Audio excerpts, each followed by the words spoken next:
A continuación vamos a presentar el tema curvas espirales de transición. Como un concepto de las espirales, tenemos que se utilizan para mejorar la comodidad y seguridad de los usuarios. Esta es una de las más usadas en el diseño de vías, que es la espiral de Euler o la clotoide. También tenemos los elementos geográficos que son que el ángulo de deflexión principal es para un solo punto, las coordenadas rectangulares también son para un solo punto. También tenemos que el ángulo de deflexión principal de la espiral, el radio correspondiente al punto P, también que la longitud recorrida sobre la espiral va desde TE hasta el punto P. Aquí podemos observar la transición de la curvatura y la aceleración centrípeta. Aquí tenemos el gráfico. A continuación, voy a presentar lo que es mi ruta alternativa. Aquí podemos apreciar la ruta alternativa y a continuación vamos a ver cómo podemos diseñar una espiral en Civil 3D.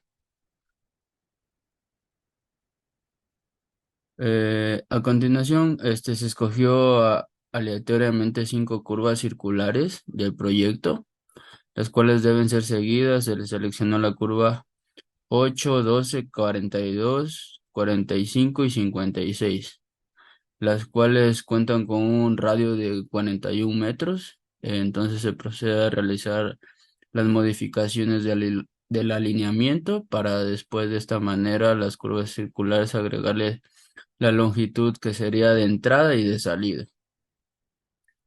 A continuación les voy a explicar de manera más detallada lo que se realizó en el programa Civil 3D, que fue como primero fue eliminar la subidentidad, entidad.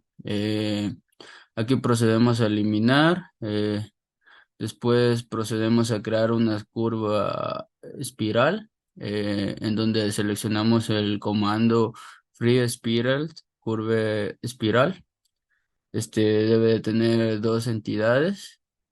Eh, Después procedemos a seleccionar la primera y la segunda entidad, en donde seleccionamos de nuestro alineamiento la primera y la segunda entidad para después colocar los datos que vamos a utilizar, que sería el radio y las dos, las dos longitudes de entrada y de salida, que serían de 50 en este caso. También vale recalcar que tenemos un ángulo que es de 180, siempre y cuando el radio sea mayor a 180 y menor a 180.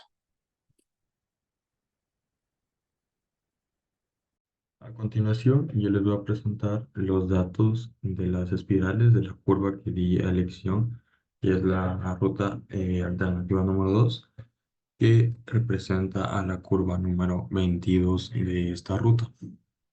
Les voy a presentar los datos del antes y el después de haber aplicado los pasos antes mencionados por mi compañero para el rediseño de las curvas con espirales. Bien, como podemos observar, en la curva antes del rediseño presenta un radio de 80 metros con una longitud de la curva que va de 98 metros a 99. Listo. Y un grado de curvatura de 21,82. Seguido de esto, como mi compañera anteriormente ya explicó, este es un tema no muy complejo. em, para lo que sería el rediseño de estas curvas con espiral, tomando en cuenta la velocidad y varios puntos que se debe tomar en cuenta para saber escoger qué curva sería la más favorable para el rediseño de las espirales. Aplicando los pasos que mi compañera anteriormente había mencionado, podemos ver aquí como ya cambia lo que sería el grado de curvatura y la longitud de la curva, manteniéndose esta con su mismo radio. A continuación, mi compañero les va a seguir explicando la parte número 3 de la ruta alternativa número 3. Gracias. Bien, continuando con el rediseño de curvas con espirales, en este caso hemos escogido para mi ruta explicarles la número 20, en la cual podemos observar que tenemos una entretangencia anterior y una que le sigue de 67 y 64 metros. Como podemos observar, esta es la curva y aquí le continúa una siguiente curva. En este caso, analizaremos si es viable o no para proceder con el cálculo de las espirales, para lo cual tomamos ya las velocidades previamente calculadas, en las cuales podíamos obtener las velocidades de ida, las velocidades de vuelta y tenemos su comparativo. En este caso estamos con la curva número 20. Podemos observar aquí a mayor detalle su radio de 63 y su entretangencia anterior de 67 y la posterior de 64. Vamos a tener lo siguiente que observar. En el cuadro tenemos la velocidad en la cual nosotros estamos refiriéndonos. En este caso nosotros tenemos la velocidad de 50, que, que la ponemos en este rango, para lo cual nos dice que este radio no se debe introducir a transiciones. Por ejemplo, si tenemos un radio, en este caso de 50, de 250, nosotros tenemos uno menor. Así que nos cumple.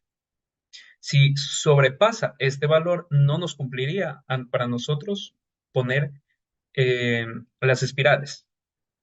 En tal caso, observamos ya más detenidamente que este punto de aquí sí nos cumple. Procedemos con el proceso.